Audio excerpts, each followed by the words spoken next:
দক্ষিণ চট্টগ্রামের সাতকানিয়া উপজেলার এউচিয়া ইউনিয়নের ছনখোলা গ্রামের বনাঞ্চলের ভেতরে অবৈধভাবে গড়ে উঠেছে প্রায় 15 থেকে 20টি ইটভাটা। এতে উজাড় হচ্ছে পাহাড় ও কৃষি জমির মাটি। স্থানীয়দের দাবি, পাহাড় কাটার বিরুদ্ধে অভিযানের নামে আরও বৈধতা দেয় পরিবেশ অধিদপ্তর। চট্টগ্রাম দক্ষিণ প্রতিনিধি হারুনা রশিদের রিপোর্ট, জানাচ্ছেন সিরাজুল মনিরা। সাতকানিয়া উপজেলার একটি ছোট্ট গ্রাম এউচিয়া ইউনিয়নের ছনখোলা।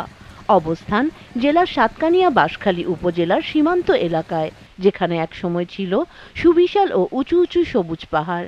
এসব পাহাড় ছিল বিভিন্ন প্রজাতির গাছে পরিপূর্ণ, ছিল সবুজে ঢাকা।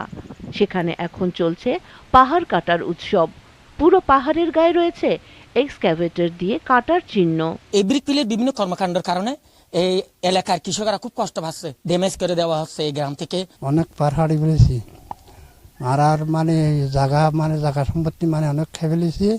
10,000 মানুষের বসবাসের গ্রামটিতে পাহাড়ের পাদদেশে গড়ে উঠেছে অবৈধভাবে একাধিক ইটভাটা, যেখানে পোড়ানো হয় সবুজ পাহাড়ের মাটি ও বনের কাঠ।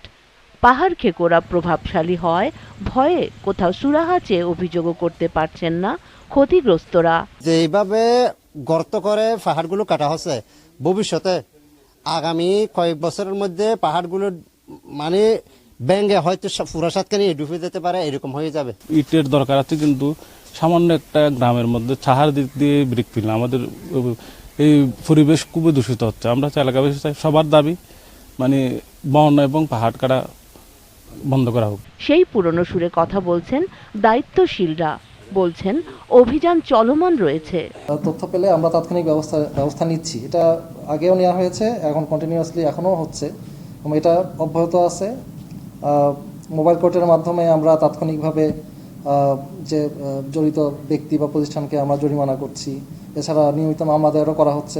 পরিবেশ ভারসাম্য রক্ষায় পাহাড় খেকোদের বিরুদ্ধে সংশ্লিষ্ট প্রশাসন কার্যকর ব্যবস্থা নেবে, এমনটাই আশা স্থানীয়দের। Sirajul Monira, GTV news.